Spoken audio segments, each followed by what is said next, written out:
great to be here. I'm just recovering from some leg surgery, so this is the first time I've been out of the house for some time, so I'm grateful for the opportunity to be here. Thank you.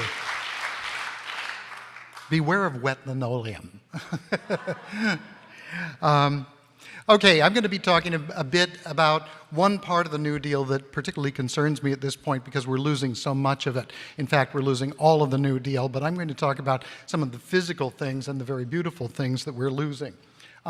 This sculpture, by the way, is part of a sculptural series of sculptures at one of the New Deal towns, Greenbelt, Maryland, outside of Washington, D.C., in which the sculptor Lenore Thomas illustrated the preamble to the Constitution and was paid by the WPA to do so. So we are losing the post office, as I'm about to show you, while the press sleeps on it. And I can come back to that later on. This is one of the New Deal post offices. They built about 1,100 of them as part of the campaign to get the economy going. It's just off Madison Square in New York. It's a jewel box, and I walked in there a few years ago to see the murals on the inside of it. Here's one of them. The immigrant experience in New York, and I was stopped from photographing it. That was the last photograph I was able to take by a clerk who said, "You can't do that." I said, "Of course I can do that. My parents paid for that. It belongs to us." And she said, "No, it belongs to us, the Postal Service." And I said, "No, it doesn't. And if it does that entitle you to sell it?" She didn't know. Well, we're answering that now. By the way, this is the plaque that you see going in. It's absolutely beautiful. I mean, they didn't spare on these things, and it shows the cast of characters. As I said, they did 1,100 post offices and many, many more murals and sculptures than that. Now, last November, I was briefly in Philadelphia, and I went across the street from the train station to photograph this New Deal post office. It's the main post office right on the river. It's spectacular. And I walked up to photograph the lobby, and the guard stopped me and said, "What are you doing?" And I said, "I'm just photographing the lobby." And he said, "You can't do that. It's not public anymore." I said, "Yes, it is. We paid for it." And he said, "No, it's been sold, and if you try to take a photograph, we'll arrest you and take your camera." And I said to the guard, I said, "You know, they're taking everything away from us." And he said, "I know they are. Now get out of here." So, fortunately, several years ago, I had photographed the lobby. This is it. This post office was sold by the Postal Service to the University of Pennsylvania, which then flipped it to a private developer for $30 million less. They sold it for $51 million. It was flipped for $30 million less to a developer who then leased it back to the federal government for use of IRS, but it's a private building now. We can't get into it. Now, I became aware of what was going on about 2 years ago when I found out that the downtown post office in Modesto was for sale. It's now, this is the inside, the lobby with the murals on it. It's all travertine, brass, beautiful, like those post offices of that time. And they said it was going to be relocated to a suburban shopping mall. That is code for sold, because by saying that they're just relocating these post offices, they get around all of the environmental laws, historic stuff, and they can really sort of just basically kick the public to the curb on this. Then the Ukiah post office came up for sale. Now, it's interesting that Modesto and Ukiah are the county seats of their respective counties. These post offices are directly downtown. And so that's been sold too. It's going to be turned into a restaurant, the other one into a condominium, and it was sold despite 5,000 signatures. Now for Ukiah, that's pretty good, but people didn't want it sold. But the USPS just ignored them, as it always does. This was the mural on the inside. It was removed for restoration and relocation. It's now in Chicago somewhere. We don't know when or if it will come back. The post office in Bethesda, Maryland, downtown Maryland, it's the only historic building left in Bethesda, right next to the metro stop. It's been sold. The doors have been padlocked. although they're ajar, so that the mural on the inside of the local women's cooperative has been deteriorating. I hear that they've just put it into storage, so we may never see that one again. The post office in Crockett has been completely trashed. It might have been demolished. I shot this some time ago. The post office in Venice with this wonderful mural has been sold to the violence pornographer Joel Silver, who's going to use it for film production. And he says that the mural will be available 6 times a year by appointment. So that's keeping it public. The Redlands post office is sale pending now, although that's the inside of it. It's on the National Register. This wonderful woman, Carly Miller, has been fighting a one-woman campaign to save it. Camas, Washington is up for sale. Let's see. See that sign? You can own a historic post office. You just, pay $650,000 for it, and you could probably get them down on it. The post office in Reading, Massachusetts is sale pending. The one in Annapolis is pending. Oops. Berkeley's is pending right now. And this is the company that got the exclusive right to sell them back in 2011, CBRE, the world's largest commercial real estate company. Interesting, isn't it, that it's owned by Richard C. Blum, the Alpha Regent of the University of California, who has been privatizing my university. If you don't recognize Richard Blum, there he is, right behind that waving guy. And there's his lovely wife, Senator Feinstein. This gives you some idea of the power of this couple, that they were flanking Obama. Michelle's not even in the picture. They're flanking Obama during his first inaugural. And they're major rainmakers for the Democratic Party. Well, here we are back in D.C., where Diane spends so much of her time representing not us, but other people. I should say people as corporations. This is the old post office. There's the first Postmaster General, Ben Franklin. And the old post office has just been sold to Donald Trump for a 5-star hotel on Pennsylvania Avenue. Well, we've come a long ways from Ben Franklin and the whole idea of public service of the post office. This is in the Postal Museum. It was one of the past Postmaster Generals.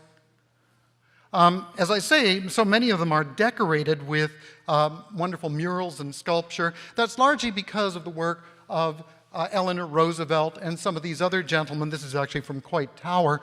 These are the visionaries who created the arts projects during the Great Depression to put artists back to work, at the same time building a democratic civilization.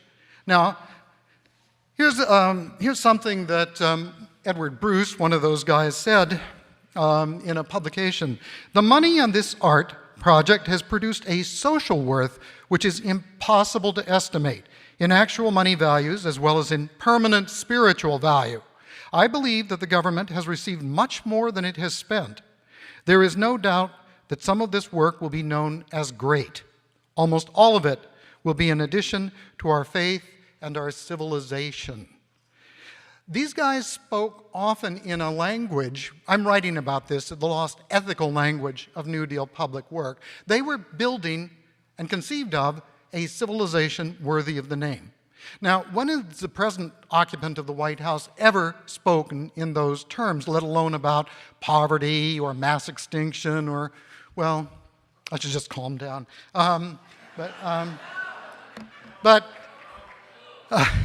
Here's another I didn't think so. Here's another post office mural in Roosevelt's hometown, Hyde Park. And this is what Roosevelt said about the murals in the post offices and elsewhere, that his administration would be remembered for the art projects, because of course they're building a civilization, an American civilization. Now, here's the current Postmaster General, the lineal descendant of Ben Franklin and Wanamaker and all the rest of them. He's quite a different piece of baggage. This is what he said. The Postal Service is the first to acknowledge how important it is to preserve our historic buildings, which is why we are going through a lengthy and transparent process to assure their protection before they are sold. Okay. Oh, this is from the letter that he just wrote to Mayor Bates of Berkeley. He also boasted that he's just, laid off through attrition 193,000 workers. Another 40,000 are coming up. This is his way of saving the Postal Service for FedEx and Pitney Bowes and UPS, which want their profit centers. Now, these post offices, which are in the heart of all of our major cities and towns, were emblems of community pride and the federal government, as you can see from this vintage postcard. Bear in mind that in the 19th century, the Vanderbilts and the Morgans and et cetera, the Huntingtons, the Stanfords, they went for the public lands outside of the city. Well, that land is gone. As Gar was saying this morning, what's now available is prime inner-city real estate at the heart of all of our cities, if you can get the contract to sell it, and CBRE, i.e. Mr. Richard Blum, did. Okay, they are America's piazzas. This is where Americans come together, and I've heard lots of complaints about the post office from people who live in the city. They have no idea what a post office represents for rural towns, let alone elderly people, handicapped people, etc. The post office is extremely, especially if you want to vote by mail. You soon won't be able to do that, apparently. In many of the small towns, they are like little palaces, like in Merced. This is the mural on the inside of Merced. San Jose. In the big cities, they really get palatial. This is Washington, D.C., the old post office department, now the EPA, closed to the public. You can't get in to see the murals anymore unless you have special permission. Manhattan really got it big. This is the inside, the lobby of the Farley Post Office. I'm just going to show you some of the lobbies. I want you to see how these buildings and these spaces, these public spaces, speak to us in a language which we have been persuaded to forget. There's an amplitude about them that you just don't get in the back of a Walmart or a CVS pharmacy, which is where they're moving to, relocating. Look at the furniture in these post offices. That's in Minneapolis. This one's back in Washington. This is the old San Francisco post office. By the way, at the end of it, you can still see the Postal Savings Bank room where people transacted their banking. This is the newer San Francisco post office, Rincon Annex. San Jose. Love Poughkeepsie.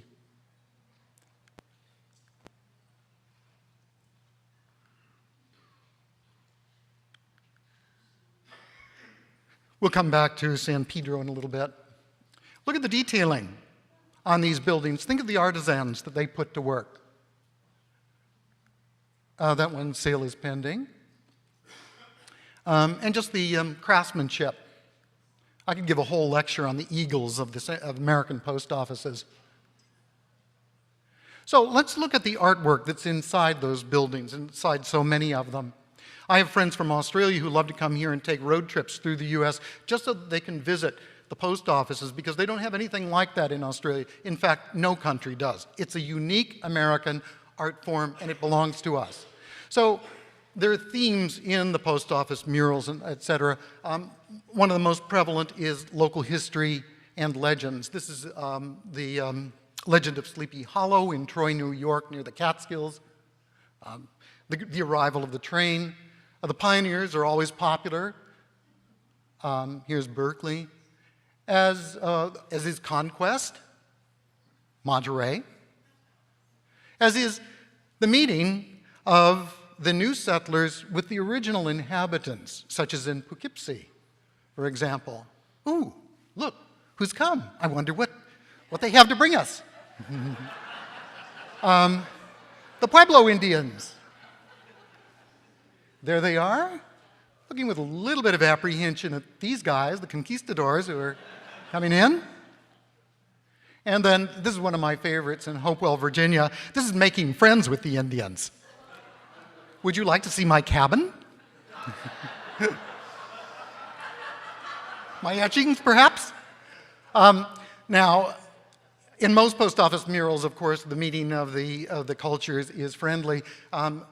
the greatest murals are over in San Francisco at the Rincon Annex, the old post office, by Anton Refregier. There's an implied criticism here in that the Indians were the ones who provided the labor to build the missions, while that guy in the back was preaching from a book. One thing you were not supposed to paint in the murals in post offices was violence. Refregier went beyond that. There's lots of violence in them, and that's part of the reason that these murals and history itself were put on trial in Washington in 1953. Came very close to being destroyed. So, another theme that you see over and over again is work and local economies, because of course this is not being done during the Depression when work is on everybody's minds, jobs, because they don't have them. So you see over and over again, work. This is what people wanted, what they needed to get the economy going again. Modesto again. Agriculture is a big theme, including industrial agriculture. This one's gorgeous. Now, let's see what's happening. These are Ben Shah's series of murals in the Bronx Central Post Office. Sale is pending on that building. There are 13 of them. Those murals showing work, industry in the U.S. are worth more than the building and the land that it's on. Let's go back to the Rincon Post Office, because what Refregier was trying to do in this series of murals that he did, 28 in all, was to show the history of San Francisco as the history of human civilization seen through the eyes of labor. It should be labor's Taj Mahal. So you get to see work, the building of the railroads, the building of the Golden Gate Bridge, the arsenal of democracy, and they're multiracial. This got him into trouble too. The Hearst papers said that Mr. Refregier seemed to be obsessed with Negroes. Okay, this is Salinas. It has sculptures of a vaquero and a wrangler. Sebastopol has a wonderful mural of the local source of wealth. This is down in Culver City. This apparently was the set of Gone with the Wind as they were striking it. Redwood City has a mural of workers gathering gladioli and other flowers. It's a reminder of forgotten industries that have disappeared. And South San Francisco shows the industrial side of the city as well as Butchertown down there. Now, one of the other things that you see over and over again in post office art is the Postal Service itself heroized and glorified. I should say the workers. Whether it's in Freeport, you can see transportation, but above all, communication and the workers. These are huge sculptures on the other Philadelphia post office. I don't know whether it's been sold yet. Mail delivery in the east, the west, the south, and the north. And this is on the outside of it. I don't know what that represents, but it's just wonderful. Stockton, the stagecoach. Same thing, also in Stockton. And right here in San Rafael, that post office is also for sale, so you could go over and see the mural while it's still there. This is in Independence. I haven't seen this one, but it gives you an idea. Imagine what it would be like to be a worker in the post office and see yourself heroized. I mean, there is a heroism in letter carriers, for example, which we who stay in our homes, we too often forget, actually. It's dangerous and hard work.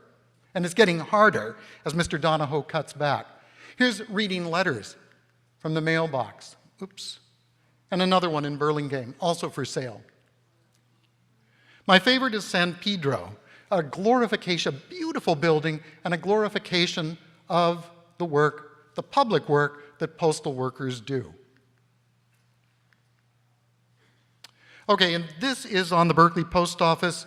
It's a sculpture by David Slivka, again, heroizing the postal workers. And that guy is holding up a package, and there's an address on it. It says, from David Slivka to all mankind, truth abode on Freedom Road. You have to get a binocular to see that. But it was his message.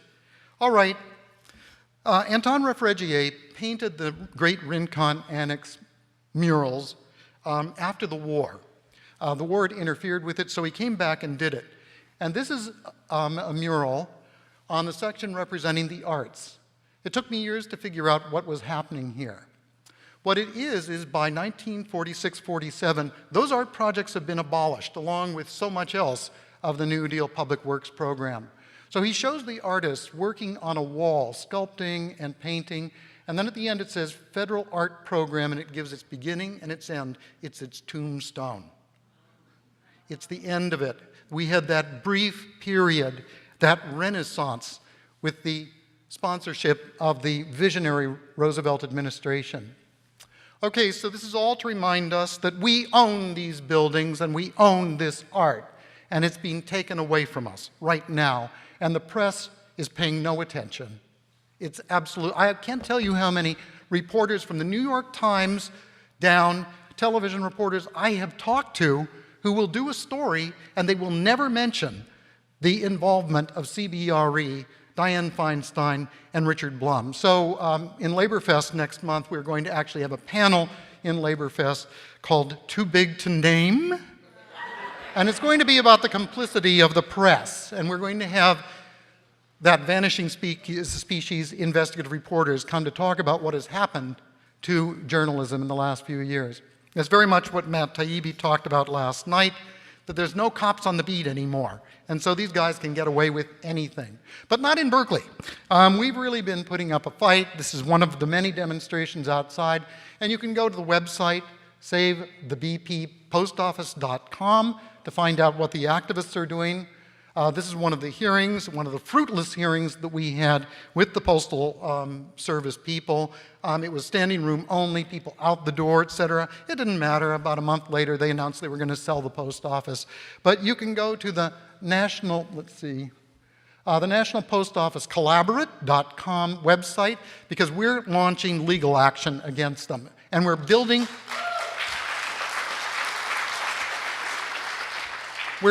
a nationwide coalition of affected communities, because everybody thinks that they're alone.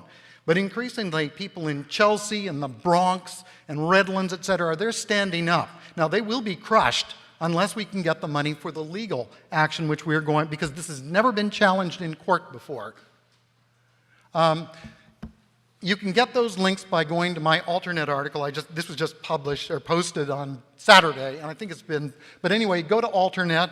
And just in that search box up on the right, just type in my name, and it'll take you right to it, because they archive things pretty quickly. So it'll give you all of the links that you need. Finally, go to our website, The Living New Deal. It's headquartered over at the Geography Department in Berkeley.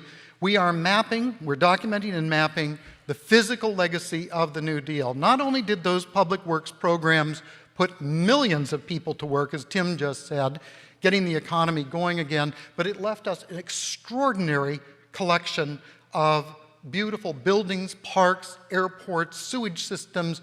We're using it all the time. Even Republicans use it. Tea Partiers use it, and they don't know it, and they don't want to know it. So we're going to make them know it by mapping it. We're up to 4,000 points. We're now doing a project of, we've already pretty well mapped New Deal San Francisco. Next step is New Deal Washington, D.C. I want to rub it in their faces how much of Washington is thanks to Franklin Roosevelt and the people he gathered around himself. Harry Hopkins, Harold Ickes, honest Harold Ickes, Mariner Eccles, and of course, his wife, his incomparable wife, Eleanor Roosevelt, and the people she gathered around herself as well, too. We do need contributions. We're running on fumes right now. It's amazing what we've accomplished, but we really do need contributions. If you need to know more, I've got cards up here, and you can contact us. And you can also become involved in the Living New Deal, which is democratic. It's all over the country, and there's never been anything like it. The long-term goal is to build the nation's first New Deal museum and memorial to those millions of people who brought us out of the Depression. Not just to the ones at the top, the CCC boys, the WPA workers, all of them. They've never been thanked for what they did. We thank the veterans of our wars. We have never thanked the veterans of our great and forgotten peacetime armies. And that's what our New Deal Museum and Memorial will be. Thank you.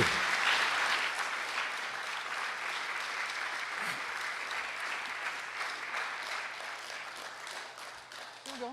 Any time for questions? Take 2 questions. Okay, 2 questions. All right. Sure.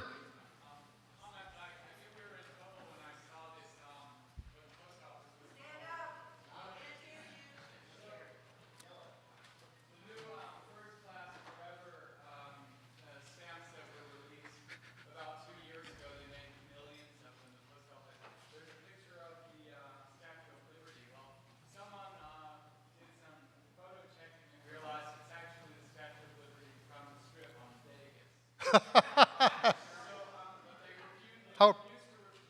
Yes.